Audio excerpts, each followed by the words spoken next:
Democratic Alliance coalitions seem to be falling apart. The Nelson Mandela Bay Mayor, Athol Trollip, was yesterday ousted in a no-confidence vote. Today, Tshwane Mayor Solim Simanga is also set to face a motion this coming Thursday. What does this mean for the party ahead of the 2019 general elections? Wits School of Governance professor Ivor Sarakinsky joins us now. Good evening, Prof. Thank you very much for your time. This is the same question that was asked, during the whole Patricia de Lille saga, that could this be the unraveling of the Democratic Alliance? I don't think it's the unraveling of the Democratic Alliance, but the politics around these coalitions is putting the DA under strain, but it's also showing us that all the parties involved are not acting in the best interests of citizens in their constituencies, and that it's, in a sense, politics at its worst. But that was always going to be the case, Prof. And it's the duty of leaders, and political leaders at that, to actually make sure that they've got all their bases covered. And do you believe that the Democratic Alliance, let's forget what the motives for a second, but do you believe that the Democratic Alliance has shown wisdom and commitment in how they manage these alliances? In the case of Nelson Mandela Bay, there's been serious issues in the way the DA's led that coalition, attacking one of the coalition partners, the whole similarity with Patricia de Lille, allegations without evidence, and that seems to have soured relations and the fragmentation of that coalition, resulting in even smaller parties holding the power sway in that context. And that's been most unfortunate. So previous vote of no confidence survived or was cancelled when the Patriotic Alliance flip-flopped back into the DA fold. And the events of yesterday show how unpredictable these alliances are. And the former is actually what I want to focus on for a few seconds, Prof, because for me that seems to be where things have fallen apart, because Bantu Olomisa has been at pains trying to say, I listened when the DA said there was a problem, I listened. Right? And then they went on, they even got outsiders to actually do an investigation. Now, when the investigation was completed, a report was compiled, but the Democratic Alliance, on Bantu Olomisa's version of events, refused to make that report public. And that report, from where he sits, actually exonerated Mongameli Bobane. But the DA insisted on kicking him out, and they didn't seem to care about what the implications of that would be on the relationship that they had, which kept the DA in power. Yes, so they made a calculation, they looked at the numbers, and they decided they were going to go with tarnishing the Bantu Holomisa's party, and that probably had something to do with mobilizing for the forthcoming election next year. And it backfired quite spectacularly. And they ended up having to rely on a single member of the council to stay in power. And that meant that all that the opposition to that coalition needed was to swing one member in council. And they found someone who they could swing, and that is a DA member who had serious fraud allegations against him.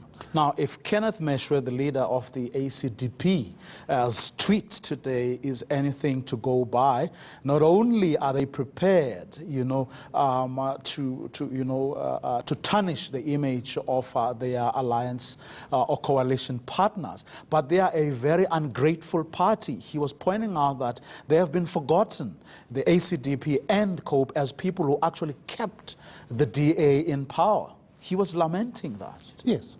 So unhappy marriages lead to very unhappy divorces. And that's the situation in terms of that coalition. It seems to be going that way in Tshwane, and we'll see what happens in Johannesburg in terms of the big three metros.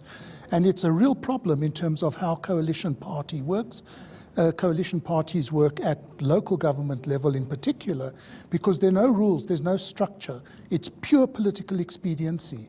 And until we modify the legislation to put some structure in, to give some stability to this process of coalition formation, we can expect these kinds of winner takes all, my enemy's enemy, my friend politics, which is just terribly unsettling in terms of volatility and instability and the changes that occur as people fall in and out of favor in these very fragile alliances. Now, as things stand, there's no mechanism in place to take care of the issues that you are raising, which then puts a lot more responsibility, right, on the actors, those who insist that they're doing what they are doing in the best interests of the ratepayers.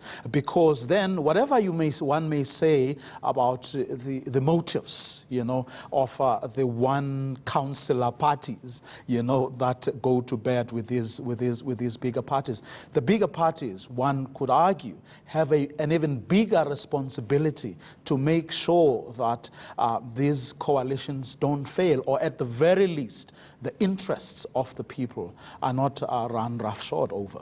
Yes, and without some guiding structure, it reaches a point sometimes that there's nothing that the big parties can do. They don't have the numbers to govern on their own.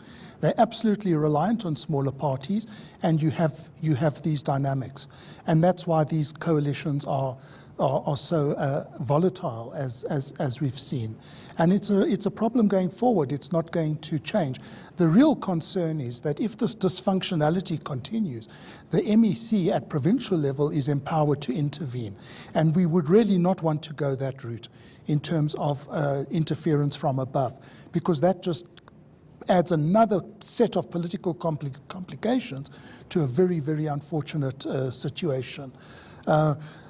So we're going to have to open up a discussion about how we can put minimal frameworks in place to structure coalitions. You don't think that there may well be answers from what we have seen already? Because if you look at what Julius Malema had to say today about Herman Mashaba in Johannesburg, for example, that one, he consults, and two, he listens when they say there has to be a bias towards the poorest of the poor, as some people prefer to call it. And there he came in for a bit of praise as an example that can actually teach an Athol Trollip a thing or two.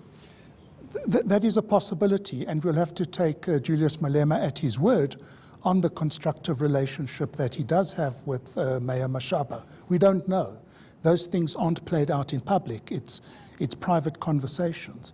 And if that is the case, that is a style of politics that is conducive to informal coalitions getting traction and consolidating.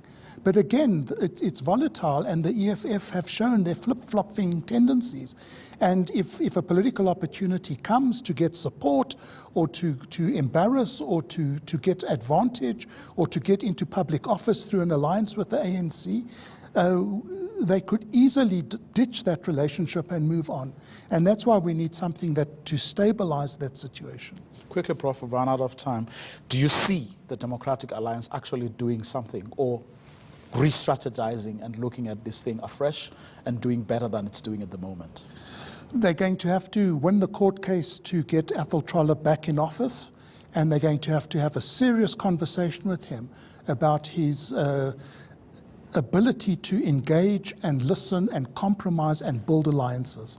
Okay, thank you very much. Professor Ivor Sarakinsky, he is, of course, from the Wits School of Governance.